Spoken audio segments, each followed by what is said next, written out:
Assalamualaikum warahmatullahi wabarakatuh. Selamat datang kembali di channel Albiru Farm. Bagaimana keadaan rekan-rekan semua? Semoga kita semua tetap diberikan kesehatan ya rekan-rekan, dan diberikan rezeki yang banyak dan barokah. Amin ya robbal alamin. Oke rekan-rekan, jadi pada video kali ini ya saya akan menjawab sebuah pertanyaan dari teman-teman kita, yaitu pakan yang digunakan itu sama tetapi kenapa produksinya berbeda. Nah, akan coba saya jelaskan ya pada video kali ini. Jadi bagi teman-teman jangan di skip video ini agar mampu paham terhadap apa yang saya sampaikan. Oke rekan-rekan, jadi pertanyaan menarik, yaitu pakan yang digunakan itu sama persis tanpa adanya campuran lain, misalkan sama persis, itu kenapa produksinya tetap berbeda. Misalkan di kandang saya itu 80%, tetapi di kandang teman saya itu ada yang 70%, ada yang 75%, seperti itu. Kenapa berbeda ya? Di setiap kandang itu berbeda, meskipun pakannya itu sama persis, tidak ada yang berbeda. Oke. Jadi alasannya kenapa produksinya itu berbeda adalah karena memang produksi telur bebek itu sangat dipengaruhi oleh 3 faktor, yaitu cuaca, pakan, dan juga manajemen kandang. Nah itu ya rekan-rekan.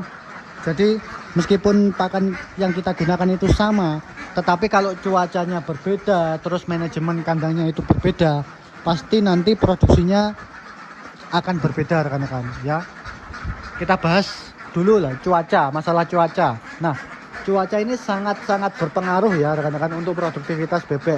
Meskipun pakan sama, kalau cuacanya itu beda, pasti yang cuacanya itu sejuk itu pasti produksinya akan bagus. Berbeda kalau cuacanya itu mendung atau hujan atau dingin, itu biasanya produksinya itu kurang bagus rekan-rekan. Kenapa seperti itu? Karena yang sudah saya jelaskan di video saya sebelum ini itu, kalau cuaca dingin itu bebek akan cenderung lebih makannya lebih banyak dan lebih fokus ke penghangatan tubuh rekan-rekan. Jadi tidak fokus bertelur ya, seperti itu rekan-rekan ya. Kemudian yang kedua adalah faktor manajemen kandang. Apa yang dimaksud manajemen kandang? Nah, jadi manajemen kandang itu adalah tugas kita itu bagaimana itu mengatur kondisi atau lingkungan kandang itu senyaman mungkin untuk si bebek ya. Bagaimana caranya? Ya kita harus membuat kandang itu agar terhindar dari cuaca yang panas dan terhindar dari genangan air ya. Karena kalau ada genangan air atau cuaca yang panas itu biasanya jelek produksinya. Kemudian sirkulasi udara juga sangat penting kita perhatikan ya. Jangan sampai bebek itu sirkulasi udaranya kurang. Kalau bisa kita buat tinggi seperti ini ya. Nah seperti ini. Jadi udara yang masuk itu sangat banyak rekan-rekan. Jadi bebek itu tidak tidak kekurangan oksigen. Nah seperti itu. Kemudian jika ada yang sakit, kita harus segera memberikan obat. Nah obat itu ya kita berikan sesuai dengan penyakitnya ya. Misalkan penyakit yang biasa terjadi menyerang unggas itu ya pilek, terus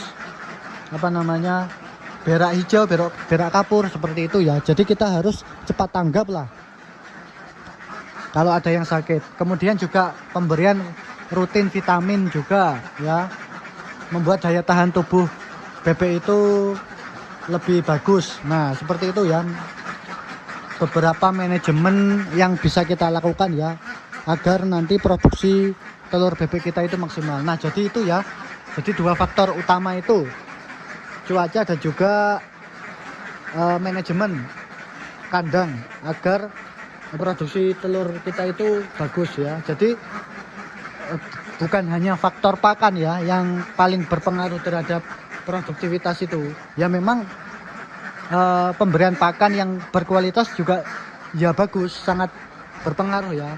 Tapi yang tidak kalah yaitu tadi yang sudah saya sebutkan, yaitu cuaca dan manajemen kandang.